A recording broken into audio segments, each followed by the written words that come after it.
Graças a Deus. Meus irmãos, minhas irmãs, muito boa tarde a todos. Que a graça e a paz do Senhor Jesus seja com todos nós.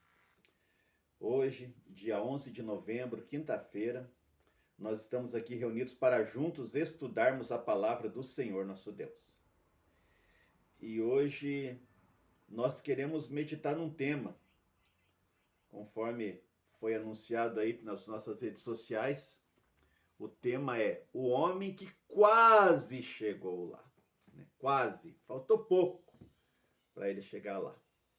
E nós já vamos ver quem é a vida desse homem. Quem é essa pessoa que quase chegou lá? Faltou pouquinho, faltou pouca coisa para ele chegar lá.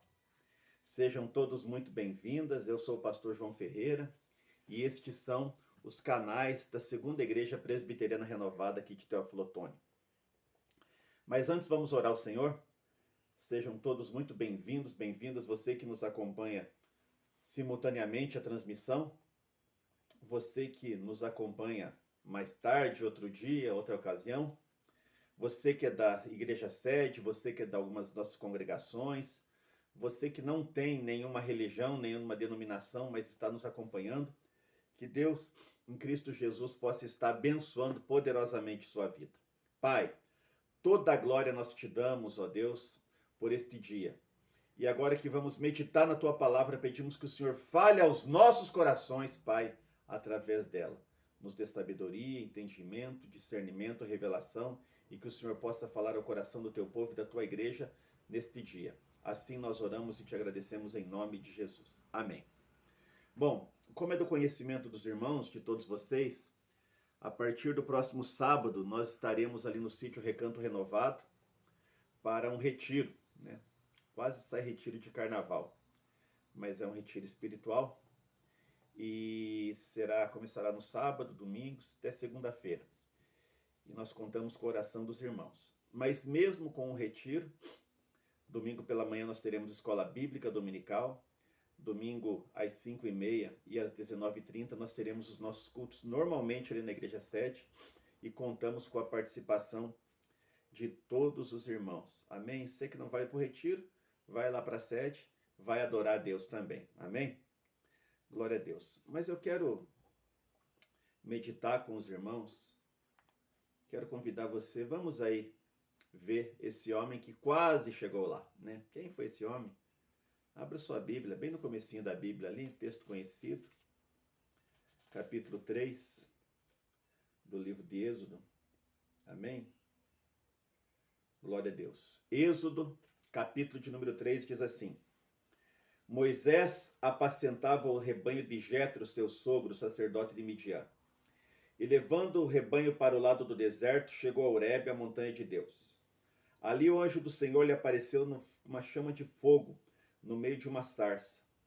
Moisés olhou, e eis que a sarça estava em chamas, mas não se consumia. Então disse Moisés consigo mesmo: Vou até lá para ver essa grande maravilha, porque a sarça não queima. Quando o Senhor viu que ele se aproximava para ver, Deus do meio da sarça o chamou e disse: Moisés, Moisés. E ele respondeu: Eis-me aqui. Deus disse: Não se aproxime, tira a sandália dos pés, porque o lugar em que estás é terra santa. Disse mais: Eu sou o Deus de seu pai, o Deus de Abraão, o Deus de Isaque, o Deus de Jacó. Então o Senhor continuou: Certamente vi a aflição do meu povo que está no Egito e ouvi o seu clamor. Conheço o sofrimento do meu povo. Por isso desci a fim de livrá-lo das mãos dos egípcios, para fazer sair daquela terra para uma terra boa e ampla que mana leite e mel, o lugar do canadeu, do heveu, do amorreu, do ferezeu, do heveu e do jebuseu. Pois o clamor dos filhos de Israel chegou até mim, e também vejo a opressão com que os egípcios os estão oprimindo. Agora venha, e eu enviarei a Faraó, para que você tire do Egito o meu povo, os filhos de Israel. Só até aqui. Amém?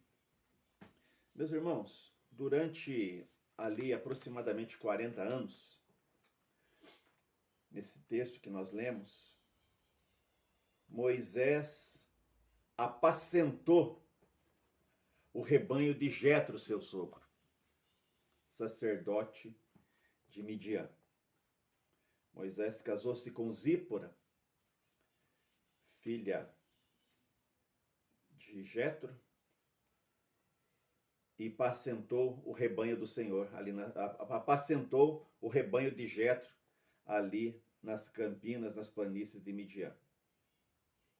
Até que um determinado dia, como nós conhecemos a história, Moisés viveu esse episódio que acabamos de ler com os irmãos. Moisés viu uma sarça em chamas, uma sarça pegando fogo, uma sarça ardente. Moisés dirigiu-se para a região de Horebe, Monte Sinai, a montanha de Deus, e ali ele teve aquela visão. Uma visão diferente. Ele, com certeza, estava acostumado, como já disse alguém, a ver muitos arbustos pegando fogo no deserto. A ver muitos arbustos pegarem fogo e serem consumidos pelo fogo. Mas agora, ele mesmo se impressiona com aquela visão ao ponto de dizer: vou lá para ver que visão é essa. Que mistério é esse? Que aquele sarçal pega fogo, mas não se consome. Então, irmãos, a gente pode tirar algumas lições dessa primeira visão de Moisés. A primeira lição que nós tiramos é que a sarça simboliza Israel. A sarça ali simboliza Israel. E o fogo é no entorno da sarça, o fogo onde aquela sarça está inserida, simboliza o sofrimento cruel que aquela sarça está enfrentando na terra do Egito, ou seja, que o povo de Israel está enfrentando na terra do Egito. Mas é interessante, irmãos, nós observarmos que o fato da sarça estar no fogo e não se consumir, isso nos mostra que Deus sustenta o seu povo em meio às aflições. A própria Bíblia diz: se passares pelas águas, eu serei contigo, se passares pelo fogo, serei contigo, nem chama arderá em ti. Quando Nabucodonosor lançou os 3 jovens hebreus na fornalha, quando ele olha para a fornalha, ele pergunta: eu não lancei 3 jovens? Lancei. Mas eu vejo lá 4, e um dos 4 é semelhante aos filhos dos deuses. Ou seja, Deus está presente com seu povo em meio a todas as aflições. Você que está me assistindo, eu quero dizer uma coisa para você. Você pode estar passando pelo pior momento da sua tribulação, mas Deus está com você. Outra coisa também que nós vemos aqui, o Senhor chamou Moisés ali de dentro da chama. Deus estava no meio daquela sarça ali, no meio daquele incêndio todo, mas Deus estava ali no meio. Isso nos mostra, irmãos, que se quiserem destruir o povo de Deus, se quiserem destruir a igreja de Deus, se quiser destruir você que é servo e serva do Senhor, vão ter que destruir Deus primeiro. Como se diz, tem que passar por cima de Deus primeiro. Então Deus não vai permitir isso. Você pode estar passando pela aflição, você pode estar passando pela fornalha da aflição, mas o Senhor está contigo. Do meio das aflições, Deus brada: eu estou contigo. Mateus 28:20. Estou convosco todos os dias, até quando? Até a consumação dos séculos. Bom, e agora, irmãos, Moisés se encontra com Deus. E aí, irmãos, acontece aquilo que é o mais maravilhoso, o maior milagre na vida do homem. É o homem ser transformado pelo poder de Deus. É o homem ser transformado, é o homem ser vocacionado, é o homem ser dirigido para fazer a vontade de Deus. Por quê? Porque durante 40 anos Moisés apacentou o rebanho de Jetro. E com certeza com algum interesse, né? Que ele sabia que o dia que Jetro não tivesse mais ali, ele também iria herdar pelo menos uma parte daquele rebanho, né? A Bíblia diz que Jetro tinha 7 filhas. Então, vamos supor que ele tivesse, sei lá, 300 ovelhas. Então, mais ou menos umas 40 ia sobrar para Moisés e para a esposa dele. Então ele tinha que cuidar bem, né?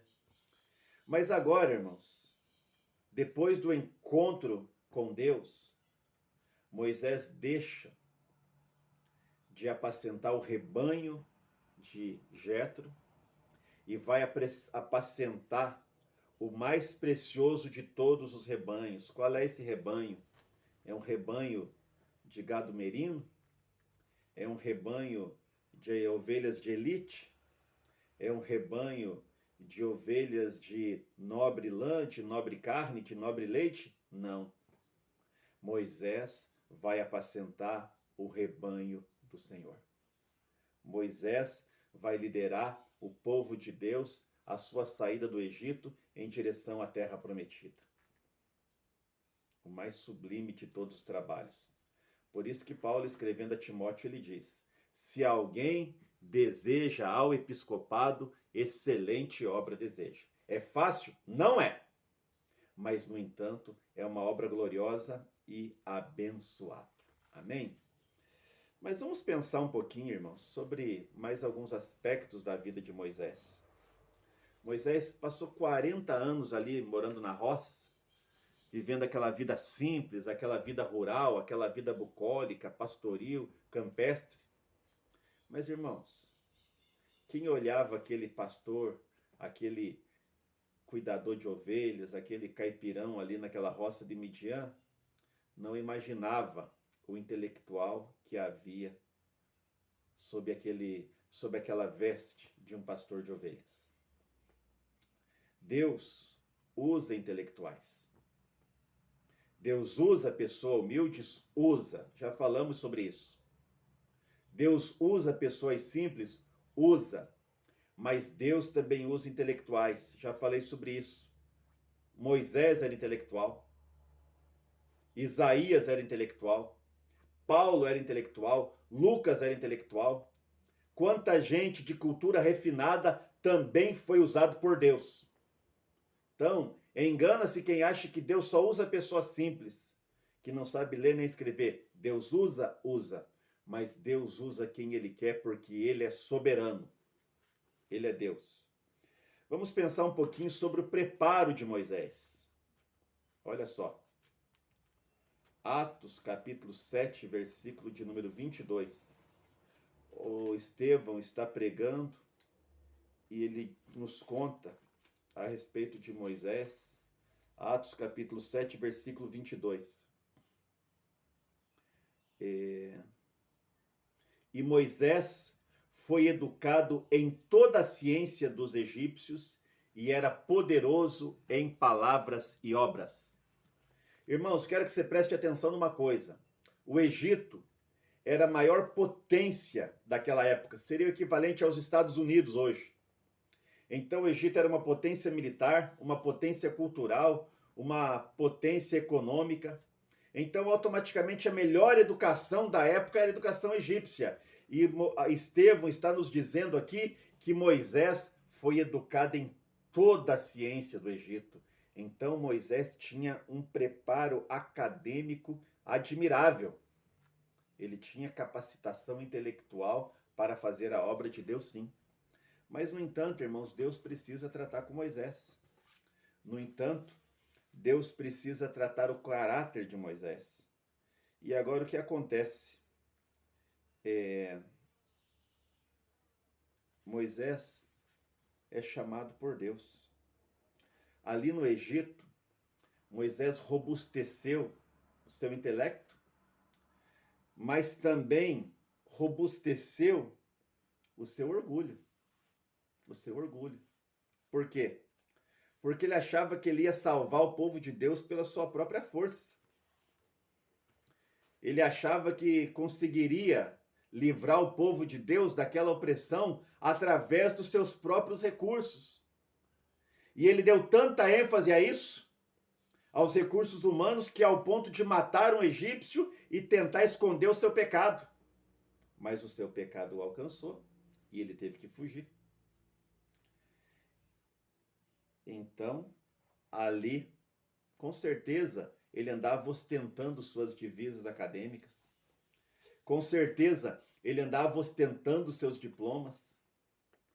Como se diz por aí, estudou aonde? Se formou aonde? Qual é a tua graduação? Qual é a tua formação? Tanta gente que se orgulha dos seus diplomas. E é claro, não é errado você ter diplomas, não é errado você ter graduações, não é errado você ter pós-graduações, mestrado, doutorado e uma série de divisas acadêmicas. Mas Deus estava chamando Moisés para uma obra diferente. Moisés, agora em Midian, ele também era um foragido da justiça. Era um foragido da justiça. Pode parecer pesada essa palavra, mas Moisés era autor de um assassinato. Moisés era um criminoso. Mas onde o pecado abundou, a Bíblia diz, a graça superabundou. Quando ele chegou em Midian, os seus diplomas ali não tinham muito valor. E agora, aquele intelectual, aquele dandy, aquele playboy, como se dizia na minha época de jovem adolescente, aquele filhinho de papai, aquele Mauricinho egípcio, vai ser tratado por Deus, vai ser quebrado por Deus, vai ser lapidado por Deus. E agora ele vai ganhar um novo diploma ali na terra de Midian. E esse diploma era o quê? Um mestrado? Um doutorado?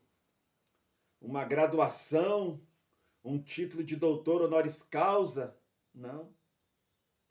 O diploma de Moisés agora vai ser um cajado. Vai ser um cajado de madeira. Vai ser um cajado de madeira. Deus quebra o camarada, né? Deus quebra o sujeito.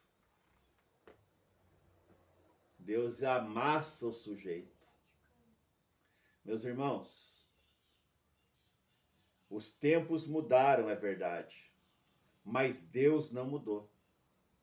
Nós, como servos dele, continuamos sendo barro e ele continua sendo oleiro e ele vai nos amassar conforme a sua vontade.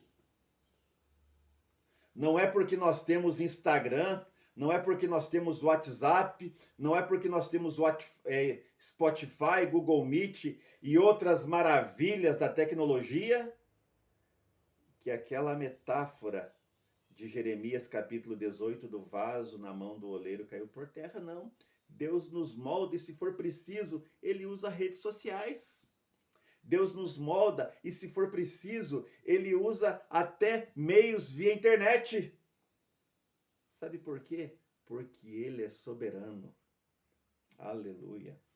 Louvado seja o nome do Senhor.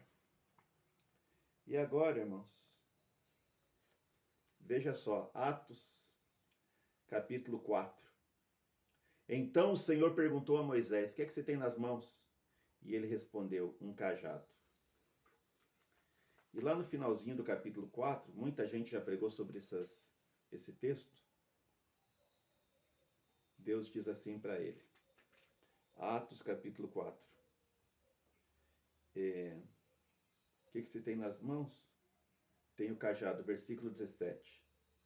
Toma o cajado em tuas mãos, pois com ele você fará os sinais. Ah, você conhece política internacional? Ah, você é poliglota, Moisés? Ah, Moisés, você conhece de astronomia, você conhece de engenharia, você conhece de estratégias militares? Que bom, Moisés. mas você não vai usar nenhum desses seus diplomas egípcios, não, para você fazer a minha obra. Esse cajado que você tem nas mãos vai ser o símbolo da autoridade que eu estou concedendo para você. E agora, deixa eu te fazer uma pergunta. Você está disposto a trabalhar com as armas que Deus vai colocar na tua mão? Você está disposto a depender de Deus para fazer a vontade dele? Ou você vai querer fazer a vontade dele se enquadrar na tua vontade? Ou você vai querer fazer a vontade de Deus usando os teus recursos? Você vai querer fazer a vontade de Deus conforme o que você acha que é o certo para você? Eu estou falando de Moisés, o maior personagem do Antigo Testamento. Vamos lá? Outra coisa. Depois que Deus chama Moisés, Moisés reluta, mas aceita o desafio. Agora Deus faz um teste. Deus fala para Moisés, jogue o cajado no chão. E o cajado se tornou uma cobra. E Deus fala para Moisés, pegue esta cobra pela cauda. Ele estendeu e pegou-a pela cauda e ela se transformou no bordão novamente. Irmãos, quem trabalha com cobras, não sei se existe esse ofício, ofidiólogo, não sei se, logo quer dizer estudioso, né? Mas quem trabalha com cobra, por exemplo, no Instituto Butantan, creio eu que quando vai pegá-la, pega pela cabeça, né? Não pega pela cauda, que ela pode se voltar e picar. Mas, no entanto, Deus falou, pega essa cobra pela cabeça. Ou melhor, pega pela cauda e não pela cabeça. Para que Moisés confiasse em Deus. Isso se chama confiança em Deus. Segue aí. Agora põe a mão no peito. Versículo 6 do capítulo 4 de Êxodo. Ele o fez e tirando a mão do peito, como que ela estava? Ela estava leprosa. E agora Deus fala, põe a mão no peito outra vez. Versículo 7. Ele a pôs a mão no peito novamente, e quando a tirou, eis que havia se tornado como o restante de sua carne. Então, peito, seio, região do coração. O coração do povo de Israel estava contaminado pela idolatria, estava contaminado pelas práticas egípcias. Deus falou, olha, sou eu quem purifica, sou eu quem prepara para a minha obra. Através da cobra, Deus estava mostrando o seu poder sobre todos os desafios que Moisés iria enfrentar no Egito e durante toda a jornada. Um dos símbolos da cobra é o adversário, é o inimigo, as oposições. A lepra é símbolo da impureza, do pecado na vida do homem. Mas Deus mostrou que ele tem domínio sobre os opositores do seu povo. Deus mostrou que ele pode purificar do pecado. Coração fala de sentimento. Mãos falam de trabalho. A Bíblia diz que a boca fala daquilo que o coração está cheio. Então a pessoa vai trabalhar conforme aquilo que domina o seu coração. Somente quem é purificado pelo sangue de Jesus, somente quem tem a sua mente transformada pela renovação, como diz Paulo aos Romanos, é que pode fazer a obra do Senhor, sem se envolver com os negócios desse mundo. Mas vamos seguir em frente. Deus levanta Moisés. Deus chama Moisés, Deus trata com Moisés e agora Deus manda Moisés a campo. Logo no seu primeiro embate, ele vai enfrentar quem? Faraó. Agora presta atenção no contraste. Faraó usava um cetro de ouro e nesse cetro havia uma serpente. simbolizando a autoridade de Faraó. E Moisés chega lá com o quê? Com um cetro de ouro? Não. Moisés chega lá com um cajado de madeira, velho, gasto, cheirando ovelha. Irmãos, Moisés correu o risco de ser alvo de chacota. Porque a Bíblia nos diz em Gênesis 46, 34, que pastor de ovelha era abominação para os egípcios. Então, irmãos, aos olhos humanos, a obra de Deus muitas vezes é motivo de piada. A obra de Deus é motivo de escárnio. A obra de Deus é motivo de desprezo.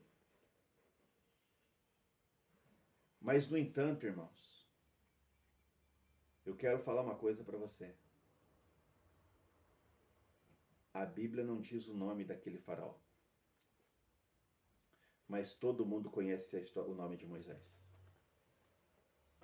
A Bíblia cita o nome de duas parteiras que não quiseram matar os bebês egípcios. Uma chamava Sifrá, outra chamava Puá. Mas não fala o nome do faraó. Não existe um consenso entre os estudiosos da arqueologia bíblica, da história antiga, sobre quem era o faraó do Êxodo. Mas, no entanto, todos conhecem a Moisés. Talvez porque você está usando o seu talento para tocar na igreja, para pregar, para ensinar. Talvez porque você deixou sua casa, sua família ou alguma coisa. Porque no domingo, ao invés de você estar na balada, na bebidarada ou não sei o que lá maisada, você prefere estar na casa de Deus. Hoje você pode ser motivo de piada. Mas eu quero te falar que há uma recompensa da parte de Deus para aqueles que se dedicam a Ele. Eu sempre cito Hebreus 11:6. Deus é recompensador daqueles que o buscam. Então vai nessa tua força, não desanime. 1 Coríntios capítulo 15, versículo 58. O seu trabalho no Senhor não é em vão. Glória a Deus. Então, irmãos, Deus levou aquele pastor de ovelhas relutante, aquele camarada que outrora fora um prodígio nas universidades egípcias, para uma roça para ser tratado. E ali começa o ministério de Moisés. Moisés vai ostentando o seu diploma, faz sinais diante de Faraó, fere as águas do Egito e essas se transformam em sangue, lança a praga das rãs, lança a praga dos piolhos, a saraiva, os gafanhotos e finalmente a morte dos primogênitos. Entre as 10 pragas, não vamos citar todas. Depois Moisés abre o Mar Vermelho.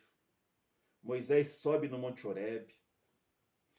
Então nós vamos ver, irmãos, que da partida do Egito até onde nós queremos falar, foram aproximadamente 38 anos, quando Moisés abdicou dos seus diplomas egípcios para usar o diploma que Deus lhe deu, o cajado.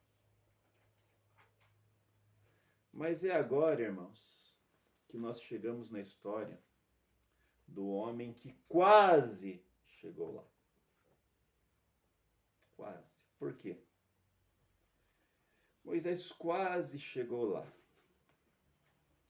Vamos pensar aqui uma coisinha. Eu quero convidar você para que abra comigo a sua Bíblia no livro de Números. Vamos lá? Livro de Números.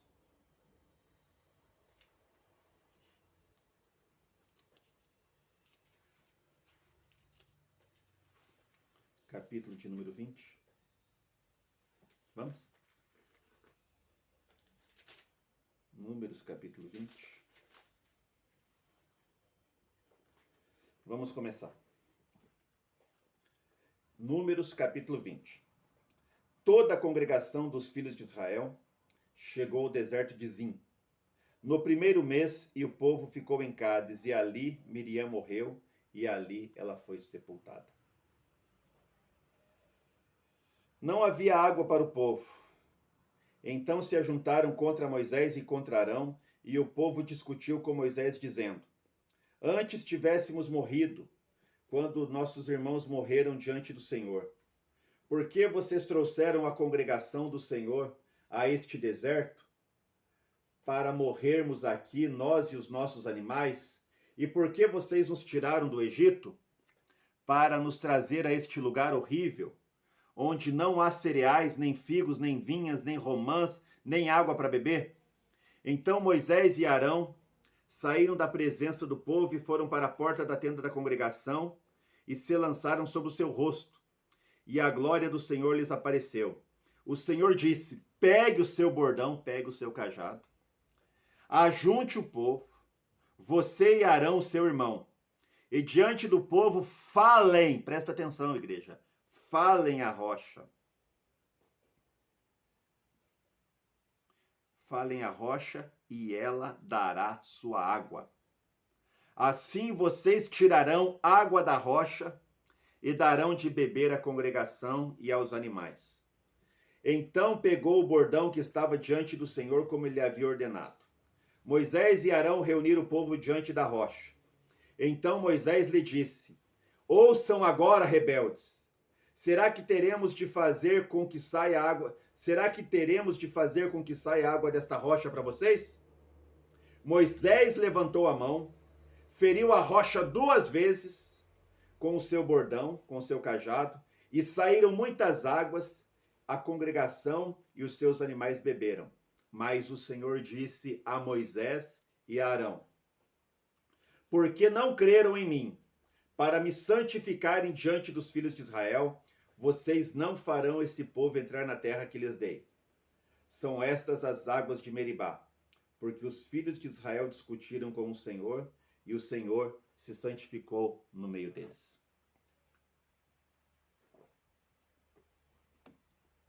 Meus irmãos, que situação essa que Moisés se encontrava, não é? Deus falou: tome essa vara,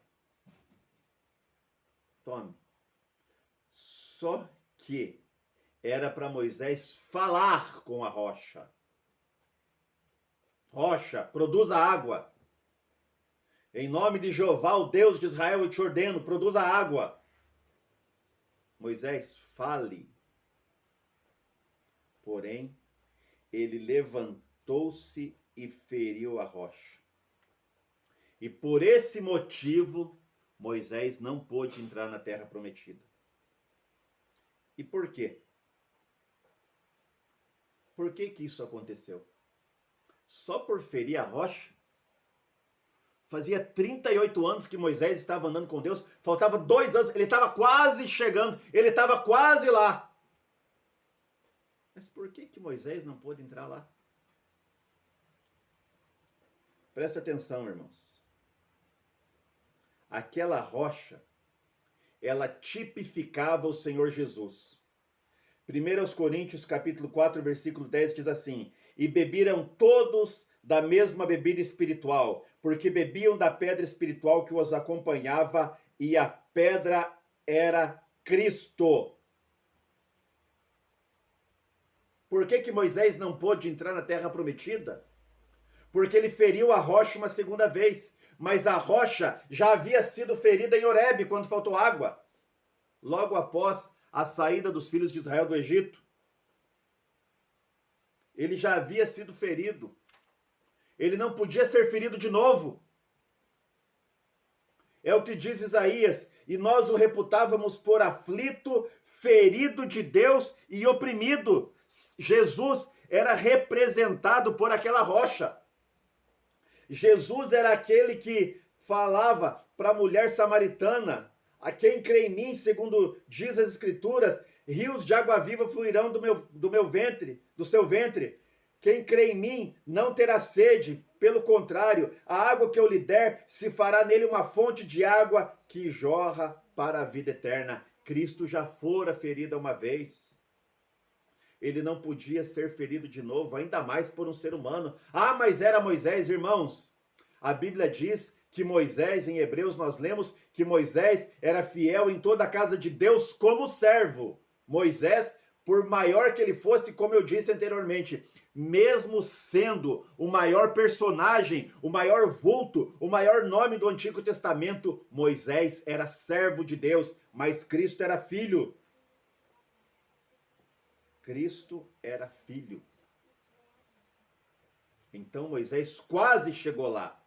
Moisés não chegou lá. E nós vamos ver alguns motivos pelos quais Moisés quase chegou lá, mas ele não chegou. Não foi de graça.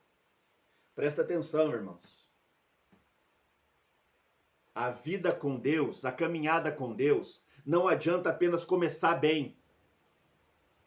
Tem que continuar bem e terminar bem. Por isso que Paulo fala a Timóteo: combati o bom combate, acabei a carreira e guardei a fé. Guardei a fé. Combati o bom combate, acabei a carreira, mas perdi o caráter. Combati o bom combate, acabei a carreira, mas larguei a esposa. Combati o bom combate, acabei a carreira, mas larguei o marido. Irmãos, não é desse jeito. Não é começar bem. Começar, milhares de pessoas começam. Todo dia alguém começa alguma coisa. Todo dia começa uma família, todo dia começa uma história de paternidade, todo dia começa uma empresa, todo dia começa um ministério, todo dia começa uma igreja, todo dia começa um relacionamento, todo dia tem alguém começando alguma coisa. Mas o índice de pessoas que terminam aquele que começaram é pouquíssimo, é baixíssimo. Então vamos ver, por que que Moisés não pôde entrar na terra? Por que que ele quase chegou lá? É o tema da nossa mensagem. Primeiro, ele desobedeceu a ordem de Deus. Moisés desobedeceu a ordem de Deus. Deus disse para Moisés: fala. Mas ele feriu a rocha. Ordem de Deus, irmãos, não se discute, se cumpre. A palavra de Deus, não adianta querer modernizar ela, atualizar ela, contextualizar ela. Irmãos, céus e terra passarão, mas esta palavra não passará. Será que às vezes a gente não imita Moisés? Acha que sabe demais, que pode demais, que tem isso demais, que tem aquilo demais? E vai lá, e ao invés de falar, a gente fere. Outra coisa, irmãos. Moisés descontou a sua raiva no povo. Descontou. Moisés estava num momento difícil.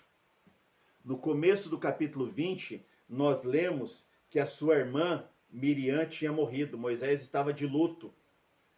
Mas, irmãos, todos nós sofremos perdas. Todos nós passamos por percalços nesta vida. Né? Mas agora Moisés vai lá e todo aquele sentimento, todo aquele coração amargurado que ele estava vendo naquele momento, juntou a perca da irmã, juntou a murmuração do povo, juntou a reclamação do povo, ele vai lá e acaba, como se diz por aí, jogando arreio fora. Como diz uma expressão chula, com todo respeito a quem me ouve, soltando os cachorros em cima do povo. Olha o que diz o texto. Números 20, versículo 10. Moisés e Arão reuniram o povo diante da rocha. Então Moisés lhe disse: ouvi agora, rebeldes, será que teremos de fazer com que saia a água desta rocha para vocês? A primeira coisa, irmãos, Moisés chama o povo de rebelde. Só que tem uma coisa, quem estava sendo rebelde era Moisés. Era ele que estava se rebelando. Era ele que estava se rebelando. Deus falou, fale. Ele foi agredir a rocha. Ele foi agredir a rocha. Deus não chamou o povo de rebelde. Deus poderia. Mas naquele momento, Deus não falou para Moisés, chama o povo de rebelde, não, xinga o povo, distrata o povo. Deus falou com ele, fala a rocha, não falou nem nada com o povo. Falou, olha, a rocha vai produzir água e você vai matar a sede da congregação. Mas não. E mais ainda, irmãos, Moisés deixou a vaidade, o orgulho, a autossuficiência entrar no coração. Porventura, tiraremos água da rocha para vocês? Tipo assim, como se fosse ele que fosse tirar água da rocha. Irmãos, quem ia fazer a água brotar, a água brotar da rocha era Deus, não era Moisés, não. Era o poder de Deus. Era o poder de Deus. Quem faz a obra é o Senhor. É o Senhor. Outra coisa, por que ele não entrou? Salmo 106, versículos 32 e 33. Indignaram-se junto às águas de Meribá, de sorte que sucedeu mal a Moisés por causa dele, porque amarguraram o seu espírito e ele falou imprudentemente com seus lábios. Por isso que Davi falou um dia, Senhor, põe uma guarda nos seus lábios. Salomão fala, o que guarda seus lábios é prudente. Né? Outra coisa, irmãos, por incrível que pareça, depois de 38 anos, irmãos, Moisés foi incrédulo. Versículo 12 do capítulo 20. Porquanto não crestes em mim para me santificardes diante dos filhos de Israel, por isso não introduzireis esta congregação na terra que lhes dei. Irmãos, incredulidade é zombar do caráter de Deus, é zombar da fidelidade de Deus, é zombar do poder de Deus. Deus falou que Moisés foi incrédulo. Moisés não creu que só falar, Moisés quis agir. Há momentos, irmãos, que nós não temos que agir, nós temos que esperar em Deus, não querer fazer justiça com as próprias mãos. Isso vai trazer problemas, trouxe problemas para Moisés e pode trazer problemas para nós. Pode trazer problemas para nós. Outra coisa, Moisés foi impaciente, ficou zangado. Durante 38 anos, Moisés conduzira o povo com sabedoria, Moisés conduzira o povo com destreza, passou muita raiva, passou, mas Moisés se descontrolou emocionalmente. Cuidado com o descontrole. Por isso que o último fruto do Espírito é o domínio próprio, é a temperança. Era o mais manso de todos os homens. Agora, ele estava ali naquela situação, tomado pela raiva, tomado pela ira, né? Moisés se impacientou. Moisés perdeu a paciência e Deus cobrou dele. Cobrou caro. Deus aplicou a punição publicamente. Sabe por quê? Porque ele era o líder. Difícil ser líder, né? Parece tão bonito você ver o líder pregando, o líder tocando, ministrando estudo, dirigindo. Mas vá ser líder. Não precisa nem ser líder religioso. Vá ser gerente de uma empresa, diretor de uma escola, mestre de obras. Vai para você ver. Vai para você ver o desafio que é. Vai para você ver. Né? Arão também não pôde entrar.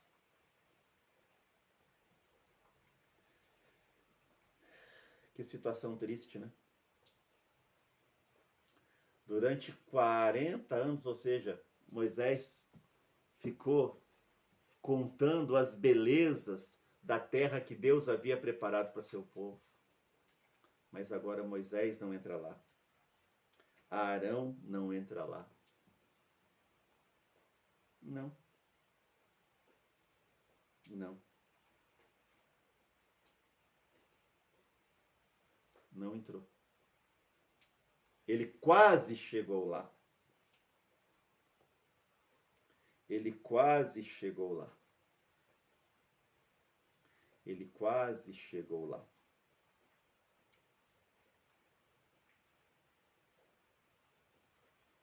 Meus irmãos, aquele cajado que Deus deu para Moisés lá no capítulo 4 de Êxodo, 38 anos antes, simbolizava a autoridade que emanava de Deus. Era a vara de Deus. Não era uma vara qualquer.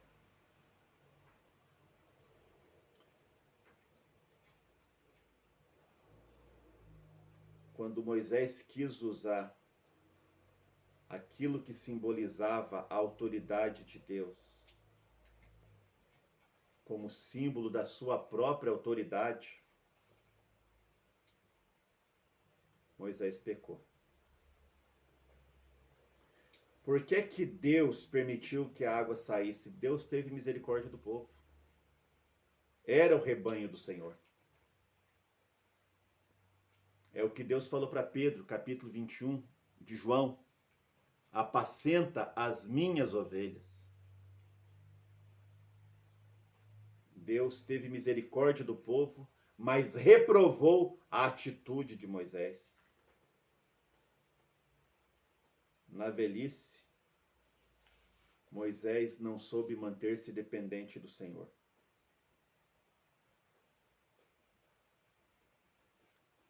Envelhecermos é natural. Todos envelhecem. Mas todos nós devemos pedir graça para Deus para saber envelhecer.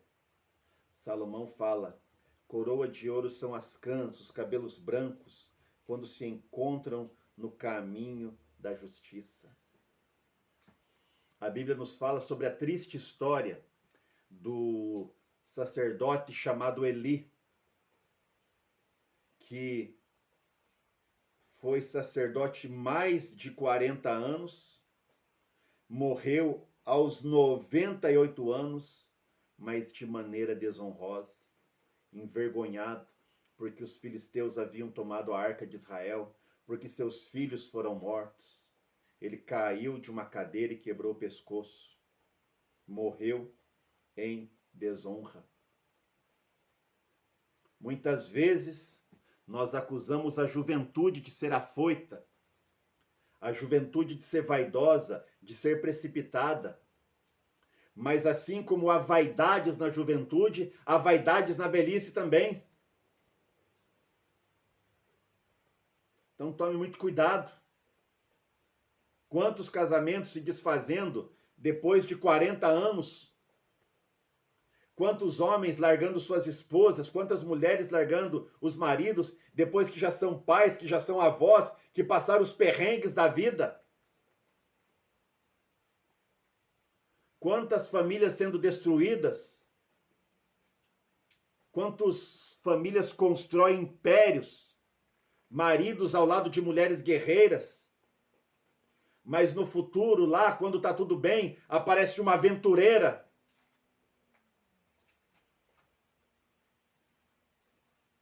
E a guerreira é trocada por uma aventureira 20 anos mais nova, 20 anos mais magra.